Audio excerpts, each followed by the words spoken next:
नमस्कार, मैं शिखा श्रीवास्तव और आप देख रहे हैं के भारत न्यूज। भारत की पहली महिला शासक रजिया सुल्तान के बारे में हेमा मालिनी का ख्याल आए बिना सोचना बहुत मुश्किल है। आपको बता दें, कमाल अमरोही की फिल्म रजिया सुल्तान में हेमा मालिनी ने रजिया का किरदार बेहद ही खूबसूरती से निभाया था।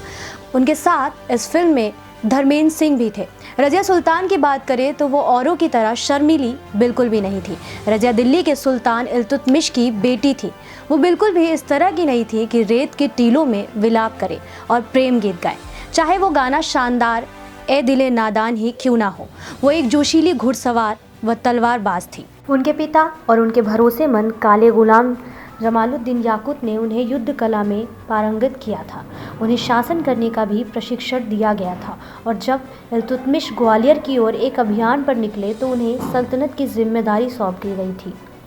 इल्तुतमिश के सबसे बड़े बेटे और उत्तराधिकारी नसीरुद्दीन मोहम्मद 1229 ईस्वी में एक लड़ाई में मारे गए थे और उन्हें अपने छोटे बेटे पर यकीन नहीं था, क्योंकि वे जवानी में सुख भोगने में डूबे हुए थे।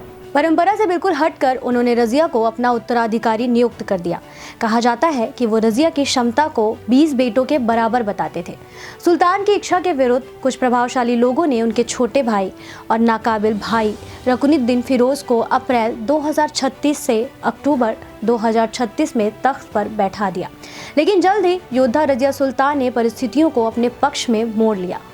इतिहासकार ख्वाजा अब्दुल्ला मालिक इसामी अपनी किताब फुतुहात ए सलातीन 1349 से 1350 में लिखते हैं कि रजिया फतेहाल में मैले कुचेले कपड़े पहने हुए शुक्रवार की नमाज के लिए एकत्र लोगों के सामने आकर अपनी पीड़ा सुनवाई। रजिया का कहना था कि उनकी सौतेली माँ शाह तुर्कान अपने बेटे रकुनुद्दीन फिरोज के ताज के बहाने राज कर रही है। रजिया ने वहाँ मौजूद लोगों से अपनी सौतेली माँ की साजिशों का मुकाबला करने में अपने पिता के नाम पर मदद मांगी। रजिया को इस हालात में देखकर और उनके प्रभावशाली शब्दों ने मौजूद लोगों पर तगड़ा प्रभाव डाला।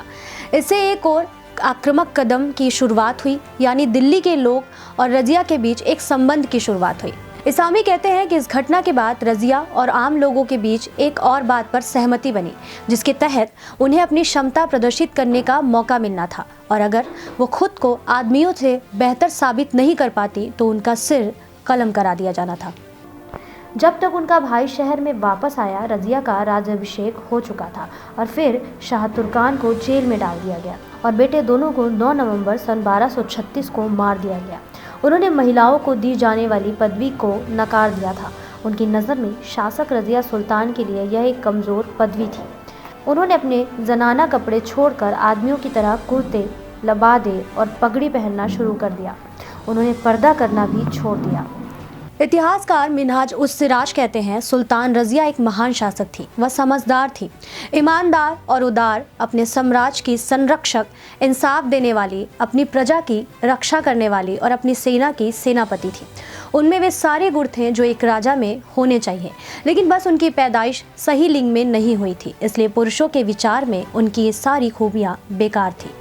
वो राज्य के मामलों को एक खुले दरबार में बड़ी कुशलता के साथ निपटाती थी, लेकिन रजिया के पतन का कारण जमालुद्दीन याकूत नाम के गुलाम से उनकी कथित दोस्ती की धारणा थी, जिन्हें उन्होंने घुड़सवार के मुखिया के पद पर तरक्की दी थी।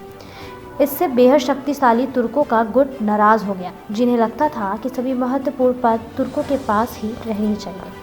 आज हम उन्हें कभी एक शासक के रूप में नहीं याद करते, बल्कि एक बदकिस्मत औरत के रूप में याद करते हैं, जो अपने गुलाम से प्यार करती थी और इत्तेफाक से एक शासक भी थी। लेकिन कोई भी समकालीन इतिहासकार कभी भी किसी प्रेम संबंध की बात नहीं करता, इसके सिवाय कि घोड़े पर चढ़ने के दौरान उन्हें रजिया को छूने की इजाज़त भी नहीं थी। लेकिन घुड़सवार निरर्थक होने के नाते यह उनका काम था। वो इल्तुतमिश के लिए भी यही करते थे।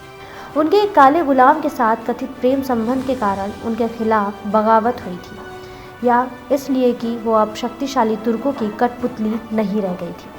वो अपने दिमाग से काम कर रही थी और एक गैर तुर्क को एक महत्वपूर्ण पद पर नियुक्त कर अपनी ताकत आजमा रही थी। चहलगानी ने फिर उनके भाई मुइज़ुद्दीन बहराम को तख्त पर बैठाया। रज़िया वहां से भागकर भटिंडा पहुंचने में सफल रही और वहां एक अन्य तुर्क अमीर मलिक अल्तुनिया से हाथ मिला लिया। बाद में उन्होंने उनसे शादी भी कर ली। दिल्ली के उन लोगों के सुरक्षा घेरे से बाहर जाने के बाद जिन्होंने उन्हें चुना था, वो उतनी ताकतवर नहीं रह गई थी और जल्द ही दिल्ली के तख्त पर सवार अपने भाई के खिलाफ एक अभियान का नेतृत्व करते हुए मारी गई। ऐसी तमाम खबरों के लिए हमारे साथ बने रहिए और देखते रहिए के भारत न्यूज़।